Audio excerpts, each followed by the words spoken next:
everybody. Welcome to the Elusive Dick. Today's an interesting topic, one that Barbara found, Yes. which is on emotional intelligence. Yes. Well, Marjorie and I, we share, things we come across on Instagram, like lots of funny things regarding dating. These platforms really have, the algorithms really know us. I mean, I think we get all the same kind of stuff, which I guess is good because it's a lot to think about and talk about. But one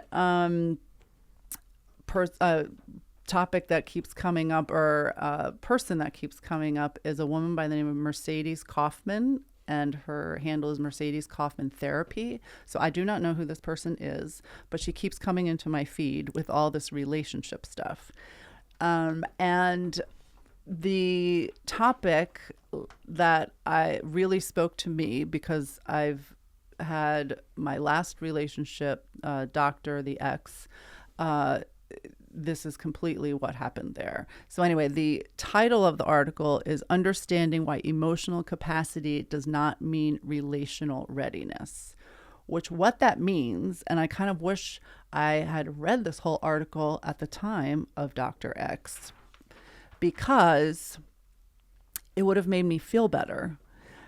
The crux of it is, just because someone can really dive deep in conversation, like go deep and talk about emotions and talk about serious things and be vulnerable in that way, and when you're vulnerable and share things with people, then, at least for me, and I think a lot of people, you feel very close to that person and you feel like there's a real connection. Right. And then with that, you're like, okay, well, maybe we're really compatible and this could be, a real relationship. So you keep going down this road and getting excited, like, wow, I have such a great connection with this person. This is exactly what happened to me with Doctor. But that, just because they're able to go there in conversation, does not mean they are emotionally available for a relationship. Right. So the way that this Mercedes Kaufman put it all together was very interesting. She says, I will not read this whole thing. I printed it out. But she said, a lot of people confuse emotional depth with emotional readiness.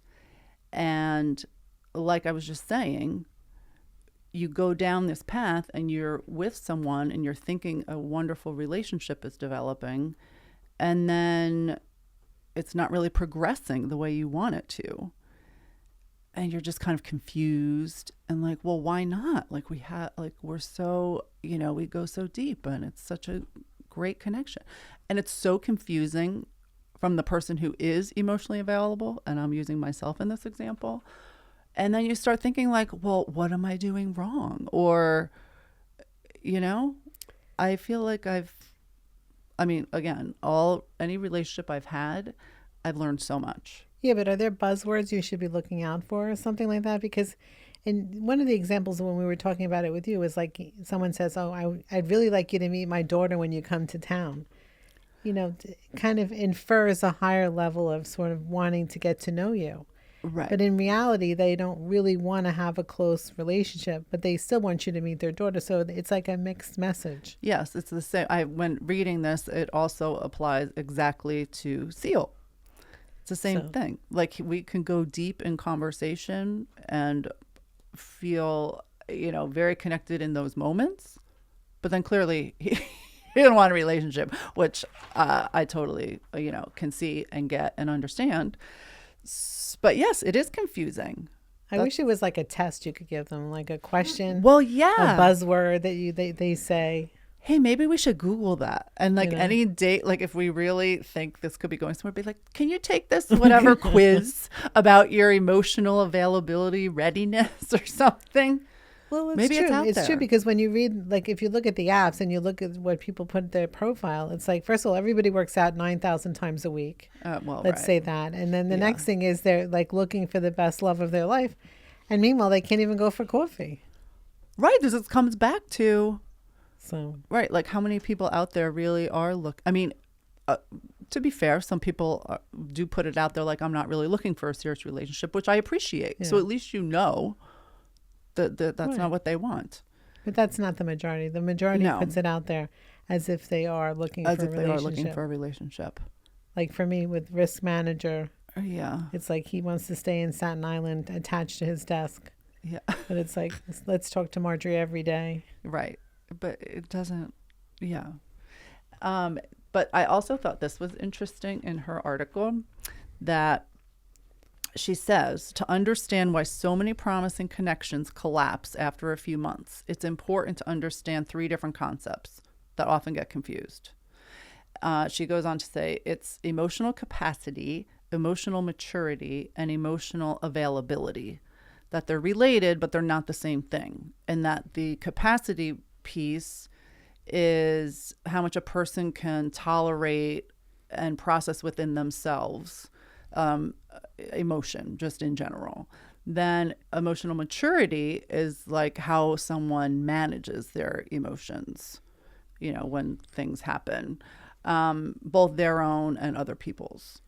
And then the third is the emotional availability piece, which is, she says, relational willingness. They have to be willing to go there in a relationship. The follow through, commitment to really emotionally invest in a relationship. But does she say you can turn that around, or she's just saying that when someone shows that it's kind of a lost cause? It's a lost cause, my friend.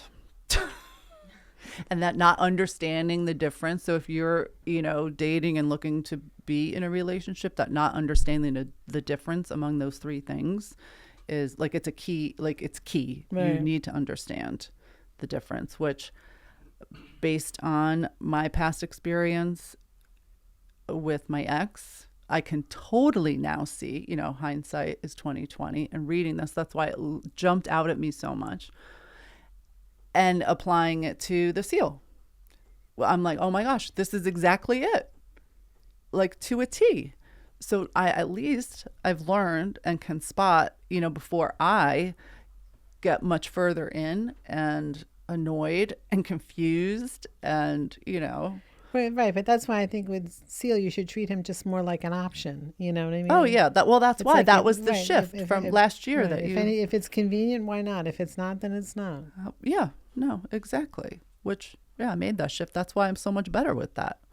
I'm like, okay, whatever. Sure, yeah, I'll meet your daughter. I'll meet your mother. Whatever. We'll go to Greece. But, rewind, I wasn't totally seeing them. I'm like, well, I don't really get it. But it didn't take long to figure that out. Well, also, it's good that then you don't feel bad. Well, exactly. Because it's like you always feel like, what did I do that, well, right. Made it like that. But right. Like, why don't you want to continue down and, see if this is something?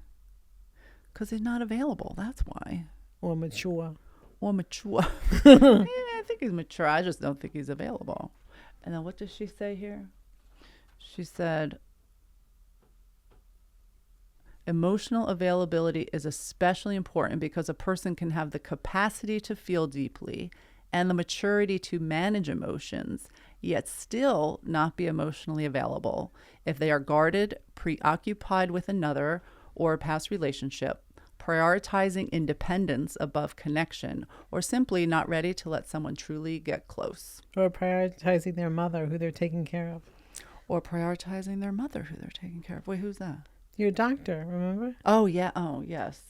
But that wasn't it when we were together. No, he wasn't doing that then. No, but he threw that out there the other day. Oh, yeah. Yeah, he came back. Oh, I didn't even say it in my last update. Yeah, he came back. How are you? At least he doesn't ask me if I'm married. Because he doesn't. Yeah. Yeah, he's funny. Jeez. Yep. So I guess that's the 411 I wanted to share with anyone who is out there looking. But I think we have to see what kind of questions we can ask to make sure there's like a test in the first couple of months. Should you and I come up with some questions? Yeah, why not? I think so. Maybe it's out there. Maybe I'll Google and see. Maybe ChatGPT can come up with some question. Of course. Yeah, but wait, what do we think the questions would be? I mean, you're not just going to say, "Are you emotionally available?" No, but I think that there But what are have the to be roundabout? scenarios that you can kind of come up with to be able to, see what people's stories are, or like a way to test them and their prior relationship. Like, I was just going to say about prior relationships. Although I don't like early on, like, I don't like when people, at least with me early on, and like, oh, tell me about your past relationships. Like, if it comes out later, fine. But I think that the reason why people ask it is because they don't know what else to ask. yeah, that's true. They're not good at conversation. I think so. All right, I'm going to try this. All right, on my next date, even though I don't normally like talking about, well, maybe when I go with the Spaniard, this is a good one to test on since he's cohabitating with his wife, but they're just roommates. So, okay. It could be interesting, yeah. All right, I'm going to come up with some. I have to like really think about this to not seem like I'm like prying, but to get to the bottom of if he's emotionally available. He might just be bored and like horny. Could be. But who knows? All right.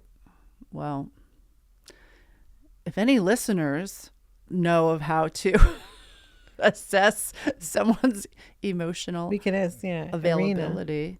Yes. We should ask her that question. Oh, yeah. All right. Can you ask Irina? We'll do. All right. I wonder what she would say. Oh, yeah. All right. So save that one. All right. Ask Irina. I will try to, on a date next week, ask some questions and see what kind of answers I get. My question is, what about if you did that with the nurse? Interesting with the nurse. About emotional availability? Yeah.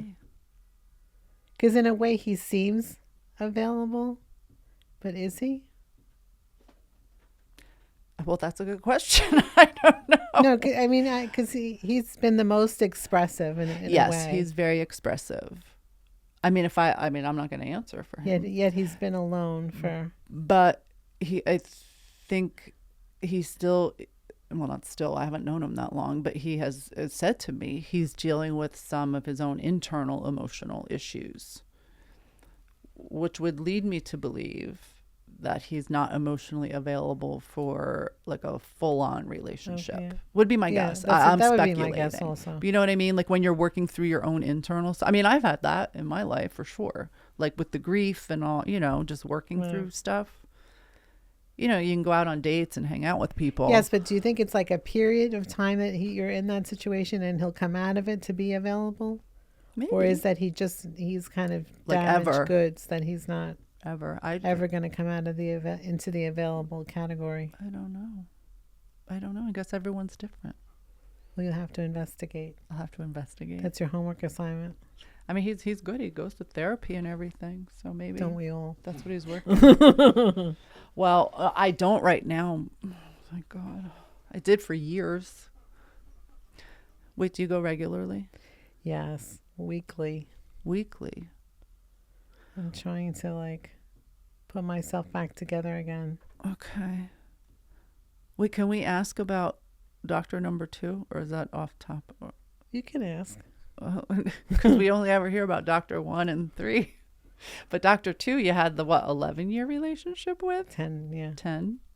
It was a long time. It's quite, and you don't say anything.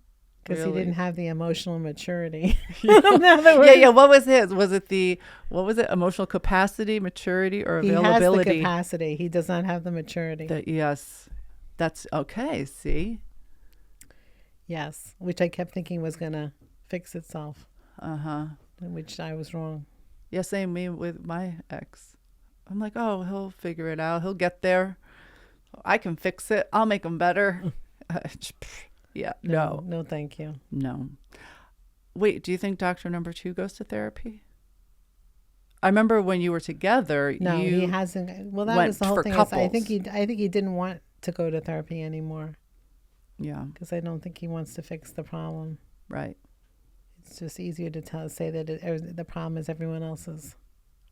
Yeah. So. Isn't this interesting? They're both doctors, our exes. and neither one go to therapy. But they really need it. Yes.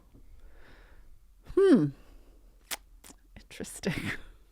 But the good news is I am, and hopefully I'm getting better. Yeah, you're always getting better. Well, I'm trying. No, therapy is very helpful. It is, because I think I didn't see the forest from the trees. Mm-hmm. So that's, it's kind of nice to kind of have somebody look at it and say, what's real and what's Memorex. Mm-hmm. Memorex. Not that we're dating ourselves over here. But is that what you're still working on with? No, I mean, more now what I'm working on is the fact that I don't want to repeat the performance. Yes.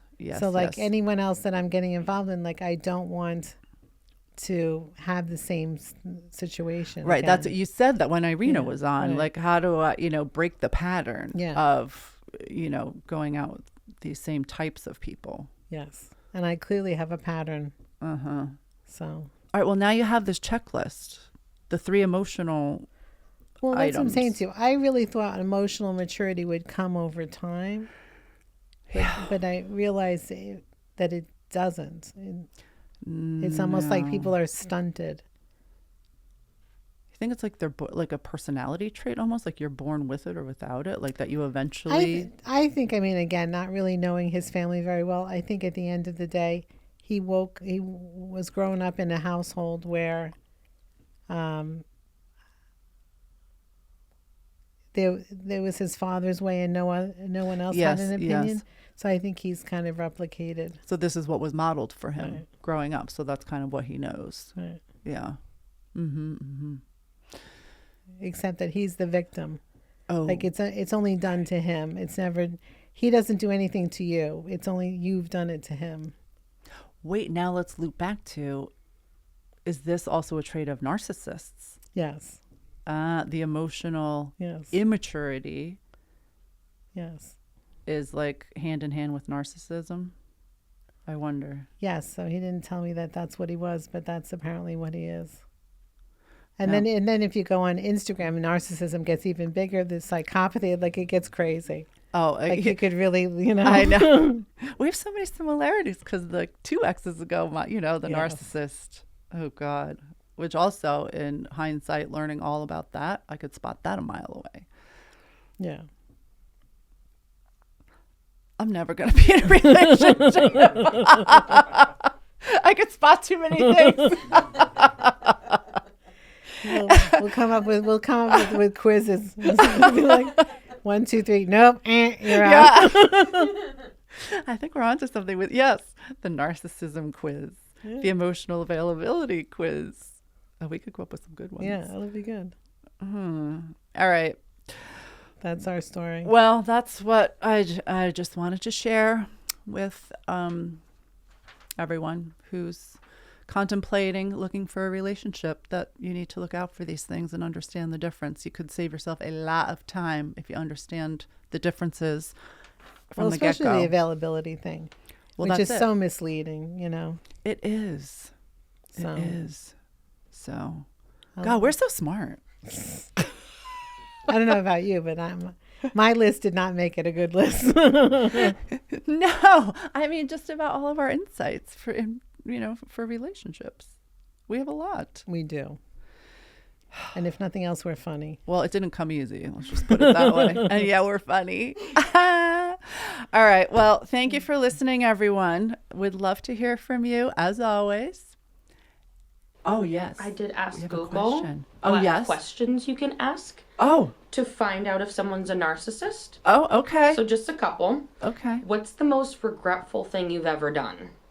Narcissists don't like to talk about their struggles. Oh, that's good. Tell me about a time in a relationship where you failed. What was your role in that? If you They wanna never ask. fail. They never fail. They never fail. And Yep. what is your biggest weakness? They don't have any. They don't have any. Yeah. If they don't have answers. Oh, I'm going to start asking these on my dates. I'm sussing out those narcissists from date number 1. All right. Thank you, Ani/Google. All right. And if anyone else has any other things to add, we'd love to hear from you at the Elusive Dick podcast at gmail.com. Bye. Thank you.